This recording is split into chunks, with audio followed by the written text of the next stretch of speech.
ମୁଁ ପ୍ରମିଳା ମ୍ୟାଡମ କହୁଛି ତାଙ୍କର ଯୋଗ୍ୟତା କ'ଣ, ମାଟ୍ରିକ ପାସ୍ କରିଛନ୍ତି, ସିଗ୍ନେଚର କରିପାରିବେ ଇଂଲିଶରେ? ଏ ଦୁଇଟା କ୍ୱେଶ୍ଚିନ୍ ପଚାରୁଛି, ତାର ଜବାବ ଦିଅନ୍ତୁ। ଯଦି ସିଗ୍ନେଚର ଇଂଲିଶ କରିପାରିବେ, ମାଟ୍ରିକ ସାର୍ଟିଫିକେଟ ଦେଖେଇ ପାରିବ, ହଁ ମାଟ୍ରିକ ପାସ୍ କରିଛି, ତାହେଲେ ମୁଁ କହିବି ଯୋଗ୍ୟତା ମୋତେ ପଚାରୁଛନ୍ତି। ଯୋଗ୍ୟତା ହେଉଛି ପିଏଚଡି ଇନ୍ ଆର୍ଟିଫିସିଆଲ ଇଣ୍ଟେଲିଜେନ୍ସ। ବୁଝିପାରିବେନି ତ କାହାକୁ ପଚାରି ବୁଝିପାରିବ, ଅନ୍ୟ କାହାକୁ ମାନେ ରାସ୍ତା ଉପରେ ଧାରଣା ଦେଉଛି। ଜଣେ ବିଧାୟକ ହେଇକି ସାତ ଥର ବୋଧେ ବିଧାୟକ ଅଛନ୍ତି, ସେ ଧାରଣା ଦେଉଛନ୍ତି ସେ ଚାହୁଁନାହାନ୍ତି ଯାଜପୁରର ବିକାଶ ହଉ। ସେ ରେଭିନ୍ୟୁ ମନ୍ତ୍ରୀ ଥିଲେ, ସ୍ପିକର ଥିଲେ, ଏତେ ଥର ବିଧାୟକ ଥିଲେ, କିନ୍ତୁ ସିଏ ତାଙ୍କର ମୁଖ୍ୟମନ୍ତ୍ରୀ କେବେ ସାଙ୍ଗରେ ଆସି ଦେଖେଇଛନ୍ତି କି ଯେ ସିଏ ନିଜର ଶାଳୀନତା ନାହିଁ? ସେଠି 20 ଜଣ ଗୁଣ୍ଡାକୁ ଧରି କାହିଁକି ଆସୁଥିଲେ? ଆର୍ଟିଫିସିଆଲ ଇଣ୍ଟେଲିଜେନ୍ସ ପ୍ରଥମ ପିଏଚଡି ଉତ୍କଳ ୟୁନିଭର୍ସିଟିର। ତମ ସବୁ ଏମଏଲଏ ମାନଙ୍କ ଯୋଗ୍ୟତା ପ୍ଲସ୍ କଲେ ବି ଏଠୁ କମ ପଡିବ। ଜୟ ମା ବିରଜା, ସମସ୍ତଙ୍କୁ ନମସ୍କାର। ଆଜି ବିଞ୍ଝାରପୁରର ବିଧାୟିକା ଶ୍ରୀମତୀ ପ୍ରମିଳା ମଲ୍ଲିକଙ୍କ ଯେଉଁ ଅଭଦ୍ରଚିତ କାର୍ଯ୍ୟକ୍ରମ ଏବଂ ବ୍ୟବହାର ପାଇଁ ଏବଂ ପ୍ରେସ୍ ପାଇଁ ତା ଏଗେନଷ୍ଟରେ ଆଜି ଆମେ ସାମ୍ବାଦିକ ସମ୍ମିଳନୀ ଯାଜପୁର ହେଡକ୍ୱାର୍ଟର ଡାକିଛୁ। ଆପଣମାନେ ସବୁ ଜାଣିଥିବେ ମାନନୀୟ ମୋହନ ଚରଣ ମାଝୀ ଲୋକଙ୍କ ମୁଖ୍ୟମନ୍ତ୍ରୀ। ସିଏ କୌଣସି ହାଇ ଫାଇ ପ୍ରୋଫାଇଲରେ ମୁଖ୍ୟମନ୍ତ୍ରୀ ନୁହନ୍ତି।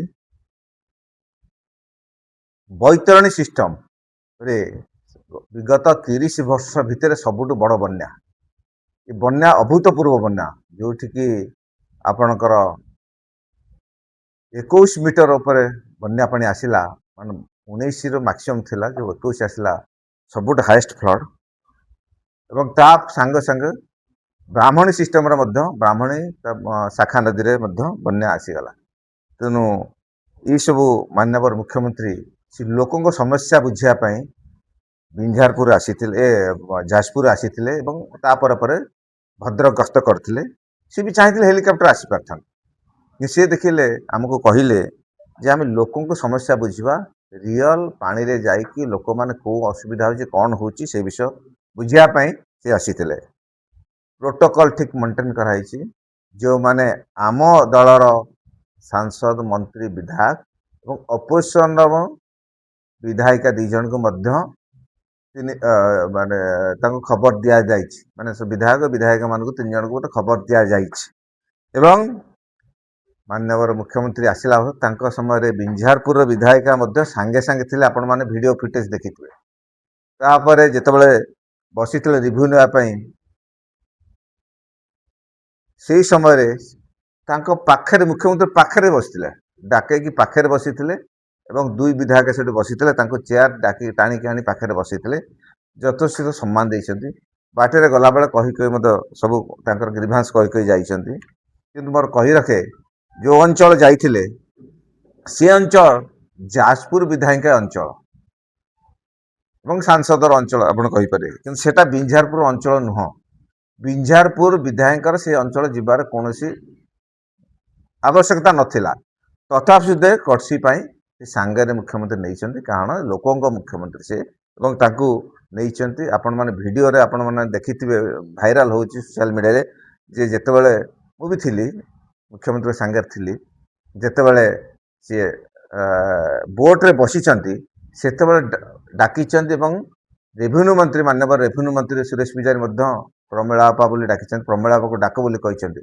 ତେଣୁ କହିଛନ୍ତି 2 ଜଣ ବିଧାୟିକା ଆମର କୁଆଡ଼େ ଗଲେ ତାଙ୍କୁ ଡାକ, ଏଇ ସବୁ ଶାଳୀନତା ରଖିଛନ୍ତି। କିନ୍ତୁ ଏଭଳି ଅଭଦ୍ରଚିତ ଭାବେ ବିଧାୟିକା ଏମିତି ବ୍ୟବହାର କରନ୍ତି। ସେତେବେଳେ ମୁଁ ଯାଇଥିଲି, ଆଗରୁ ମଧ୍ୟ ଏଇଭଳିଆ ତାଙ୍କର ବ୍ୟବହାର ଅଛି।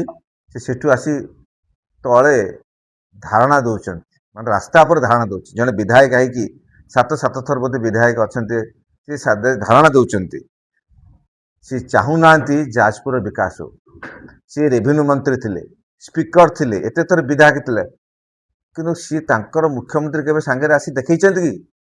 ଗୋଟେ ଦିନ ତାଙ୍କ ସମୟରେ ବନ୍ୟାରେ ଦେଖେଇ ନାହାନ୍ତି। ତାଙ୍କ ମୁଖ୍ୟମନ୍ତ୍ରୀ ତ ହେଲିକପ୍ଟର ବୁଲନ୍ତି, ଏସି ରୁମ୍ରୁ ଆସିବେ, ନେଟଫ୍ଲିକ୍ସ ଦେଖି ଆସିବେ, ହେଲିକପ୍ଟର ବୁଲନ୍ତି। ତେଣୁ ସିଏ କେବେ ତାଙ୍କ ବିଧାୟକ ମାନେ ତାଙ୍କ ମୁଖ୍ୟମନ୍ତ୍ରୀ ପାଖରେ ପଶି ପାରନ୍ତିନି। ଆମ ମୁଖ୍ୟମନ୍ତ୍ରୀ କିନ୍ତୁ ତାଙ୍କ ପାଖରେ ବସେଇଲେ, ତାପରେ ମଧ୍ୟ ସେଇଭଳିଆ ବ୍ୟବହାର କରୁଛନ୍ତି। ସେଇଟା ବଡ଼ ଦୁଃଖଦାୟକ। ଏବଂ ଯାହା ଭାଷା କରୁଛନ୍ତି,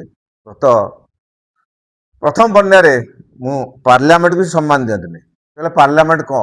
ମୁଖ୍ୟମନ୍ତ୍ରୀକୁ ବି କ୍ୱେଶ୍ଚିନ୍ କରିଥିଲେ, ମୁଖ୍ୟମନ୍ତ୍ରୀ କ'ଣ ପାଇଁ ଦିଲ୍ଲୀ ଯାଇଛନ୍ତି?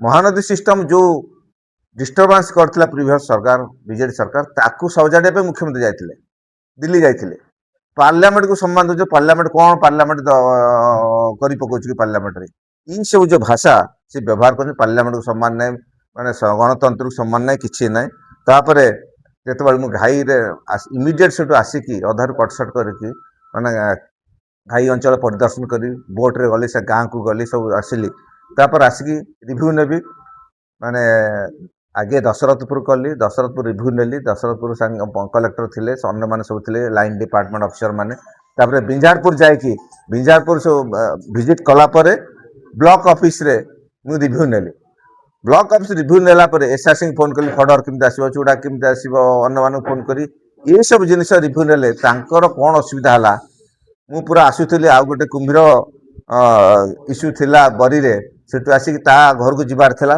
मु तरतर होइके आछे गाड़ी रे बसिया पे कोर्सी दृष्टि भद्रामी दृष्टि मु तांको कहली मैडम केमती अछंती सी जो अभद्रचित व्यवहार कले आपण माने वीडियो फुटेज रे सब देखुथबे एई भला जणे सेठी मु कहली जे सी निजर शालीनता नाही सेठी 20 जण गुंडा को धरी काई आसुथले माने सी चाहंती ने कोनोसी व्यक्ति ब्लॉक भीतर पशु रिव्यू करू कोन करू एवं विकास चाहने बिंझारपुर विकास ना कि जाजपुर विकास ना मुझे कही रखे गोटे क्वेश्चन जे विगत सरकार से कौन कर बन्या नियंत्रण कौन कर तो 2 वर्ष सरकार 2 वर्ष रे ब्राह्मणी सिस्टम रे 13,000 कोटी टंका सांक्शन है नेशनल वाटरवेज 5 एबे टेंडर प्रोसेस हो 13,000 कोटी टंका सांक्शन है जो थे कि आपण तालचेर रु धामरा पारादीप जहाज चलो मझीरे चेक डैम सब चेक डैम बैरेज रहिला माने फ्लड कंट्रोल एंटायर ब्राह्मणी सिस्टम ब्राह्मणी खरस्रोता तार जेतिक सब ब्रांच अच्छी इथिरे सब फ्लड कंट्रोल हम तेणु आम सरकार तो आसला 2 वर्ष भर कर केंद्र सरकार 13,000 सबुठू ओडिशा इतिहास सब बड़ प्रोजेक्ट रिवर सिस्टम कि सी गोटे बंधर सुदृढ़ करना कारण से माने सब घाई जीवी से माने बन्या जीवी आपर निर्भर करी केमती रिलीफ आस रिलीफ हड़प करी यही सब व्यस्त रोचंती प्रोब्लेम हो सेटा एवं सी ताको ट्विस्ट कर एपट सेपट करुँच सबुठ बड़ दुख लगला इति लोक मुख्यमंत्री जो विजिट कर आम डिमांड कौन करवा माननीय मुख्यमंत्री की जे आमको अधिक राशन दि जाऊ सी सांगे सांगे निर्देश देते सिचुएशन स्टडी कर कौन क्रॉप डैमेज एनिमल कौन एनिमल हजबेंड्री कौन कौन डैमेज है इमिडिएट दियो एवं सी आपण माने सुनिथिबे जे 1,000 कोटी 1,000 कोटी टंकार से सांक्शन माने डिक्लेयर करछंती तापरे बैतरणी सिस्टम जो काणी नदी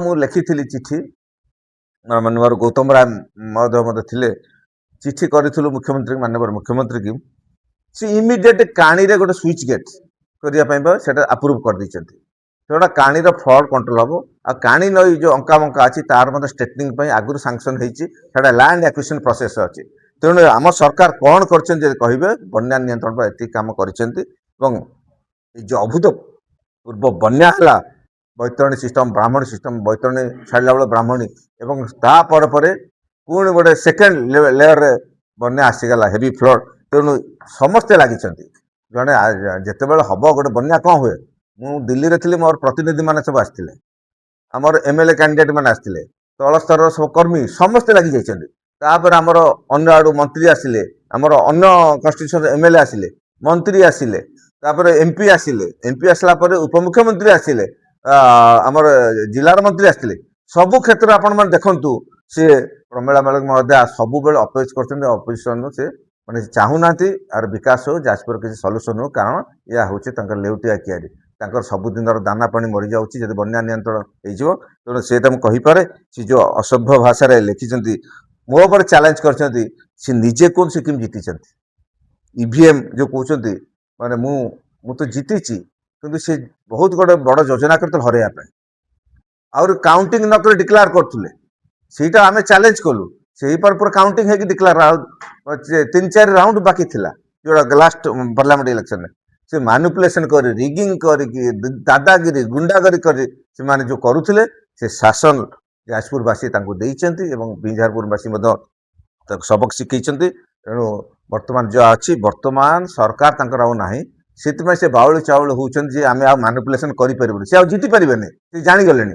ତେଣୁ କେମିତି ଇଭିଏମ୍ ଇଏ କରି ଇଭିଏମ୍ରେ ତ ଟାମ୍ପରିଂ ହେଇପାରିବନି, ସିଷ୍ଟମ୍ ନାହିଁ। କିନ୍ତୁ ଇଭିଏମ୍ କ'ଣ କରୁଛନ୍ତି, ସବୁ ରାଉଣ୍ଡ ସରିବା ପୂର୍ବରୁ 2 ରାଉଣ୍ଡ ପୂର୍ବରୁ ସେ ଡିକ୍ଲେୟାର କରିଦେଲେ ମୋର ଅପୋଜିସନ୍ ଯିଏ ସର୍ଭିସଟା ସେଠିକି। ତାପରେ ଆମେ କଲୁ ଏ ରାଉଣ୍ଡ କେତେ ବାକି ଧରିଲା ପରେ ତାକୁ ପୁଣି କାଉଣ୍ଟ କରିକି କଲା ବେଳକୁ ଆମେ ଜିତିଲୁ।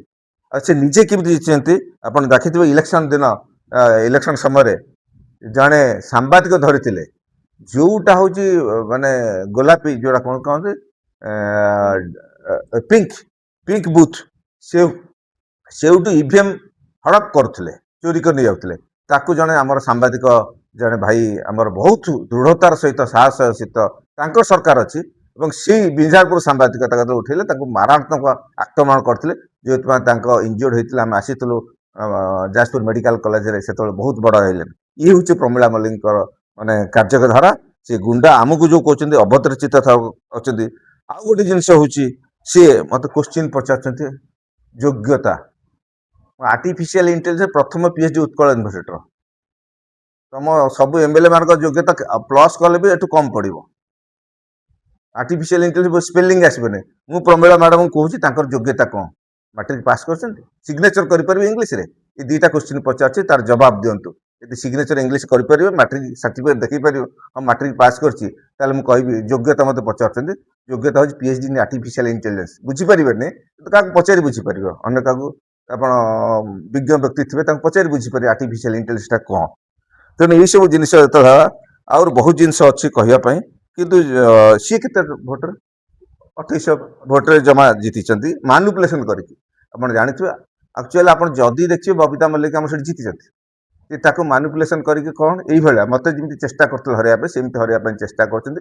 ବୁଥ ରିଗିଂ କରିଛନ୍ତି, ଏଇସବୁ ଜିନିଷ କରିକି ବ୍ଲକରେ ବିଞ୍ଜାରପୁରରେ ଯେତେ ପ୍ରକାର ଦୁର୍ନୀତି, ମନରେଗା ଦୁର୍ନୀତି ହଉ, ଡାଲି ଦୁର୍ନୀତିର ସେ ପିଏଚଡି, ସେ ହଁ ପିଏଚଡି ଅଛି, ତାଙ୍କର ଡିଗ୍ରୀ ଗୋଟେ ଅଛି ପିଏଚଡି ଇନ୍ ଦୁର୍ନୀତି, ସେଇ ଗୋଟେ ଡିଗ୍ରୀ ତାଙ୍କର ଆଗରୁ ଅଛି, ସେଇ ସାର୍ଟିଫିକେଟ ତାଙ୍କର ଅଛି। ତେଣୁ ମନରେଗା ଦୁର୍ନୀତି ଠାରୁ ଆରମ୍ଭ କରିକି ୟଙ୍ଗ ପିଲାମାନଙ୍କୁ ଦେଇଛନ୍ତି ମାନେ ବାର୍ଦ୍ଧକ୍ୟ ଭତ୍ତା, ସିଏ ତାଙ୍କର ନିର୍ଦ୍ଦେଶରେ ଏଗୁଡ଼ା ସବୁ ହଉଥିଲା, ଯେତେ ସବୁ ନିର୍ଦ୍ଦେଶ ଦେଇଛନ୍ତି। ଆଉ ଖଣି ଯୋଉଟା କହୁଛନ୍ତି, ଖଣି ଅଛି, ଲଘୁ ଖଣିଜ ଦ୍ରବ୍ୟ ଯୋଉଟା ବାଲିରେ ଯେତିକ ସବୁ ତାଙ୍କରି ଲୋକମାନେ ଗୁଣ୍ଡାଗର୍ଦି କରି ସେ ସବୁ ଚୋରି କରୁଛନ୍ତି।